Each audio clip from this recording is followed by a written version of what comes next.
اگر میں آپ سے پوچھوں کہ دنیا کا سب سے امیر آدمی کون تھا؟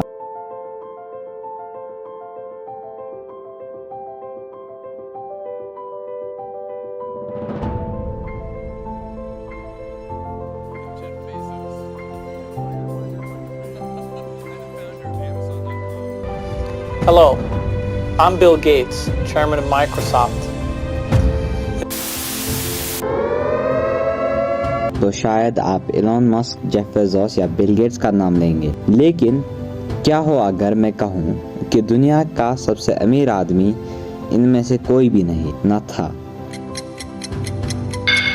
ایک آدمی جس کے پاس اتنا سونا تھا کہ اس نے ایک پورے شہر کی اکنامی کو ہلا دیا، ایک ایسا راجا جس کا ویلتھ اتنا زیادہ تھا کہ آج کے اکنومسٹ بھی اس کی اصل دولت کیلکولیٹ نہیں کر سکتے، اور اس آدمی کو ڈھونڈنے کے لیے ہمیں لگ بھگ 700 سال پیچھے جانا پڑے گا۔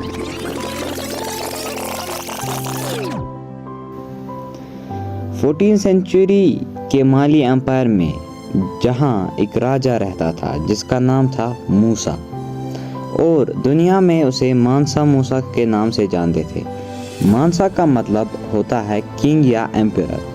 آج کے امیر آدمی کے پاس سٹاکس اور شیئرز میں پیسے ہوتے ہیں، لیکن مانسا موسیٰ کی دولت فزیکلی موجود تھی، اتنی زیادہ کہ آج کے ایکسپرٹس اس کی ایگزیکٹ ویلتھ کیلکولیٹ نہیں کر سکتے۔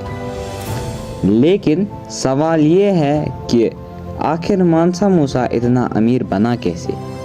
اس کا جواب چھپا ہے مالی امپائر کے زمین کے نیچے۔ 1312 میں موسیٰ مالی امپائر کا بادشاہ بنا۔ اس وقت مالی صرف ایک عام کنگڈم نہیں تھا، یہ دنیا کے سب سے امپورٹنٹ ٹریڈنگ امپائرز میں سے ایک تھا۔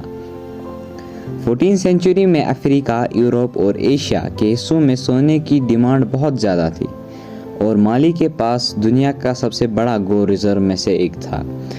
کچھ ہسٹورینز کے مطابق اس وقت دنیا میں کافی گولڈ پروڈکشن مالی کے کنٹرول میں تھا۔ سہارا ٹریڈ روٹس پر بھی موسیٰ کا کنٹرول تھا۔ ان روٹوں سے گزرنے والے ویاپاریوں سے ٹیکس لیا جاتا تھا۔ جتنا زیادہ ٹریڈ ہوتا تھا اتنا ہی پیسہ مالی امپائر کے پاس جاتا تھا، اور دھیرے دھیرے موسیٰ دنیا کے سب سے امیر آدمی کے روپ میں ابھر کے سامنے آیا۔ لیکن مانسا موسیٰ کو دنیا بھر میں مشہور بنانے والی چیز اس کی دولت نہیں، بلکہ اس کا ایک سفر تھا۔ موسیٰ ایک مسلمان تھا اور اس نے حج پر جانے کا فیصلہ کیا۔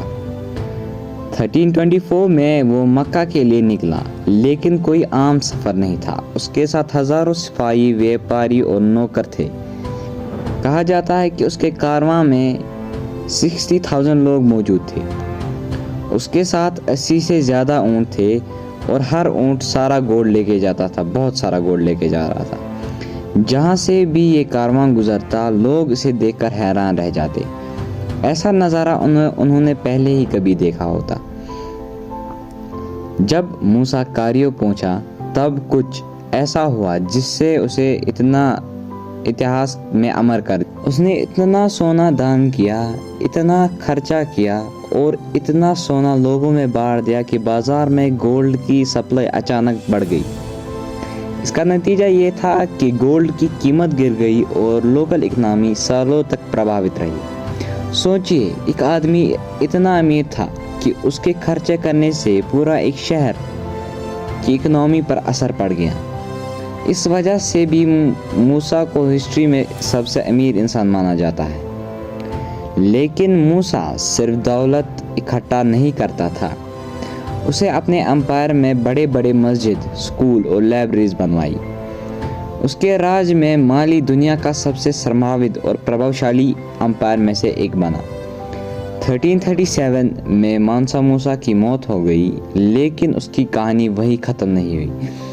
آج بھی جب دنیا کے سب سے امیر انسان کی بات ہوتی ہے تو ایلن مسک اور جیف بیزوس کا نام لیا جاتا ہے۔ لیکن 700 سال پہلے ایک ایسا راجا تھا جس کے سامنے آج کے بلینئرز بھی چھوٹے لوگ ہیں، اور اس راجا کا نام تھا مانسا موسیٰ۔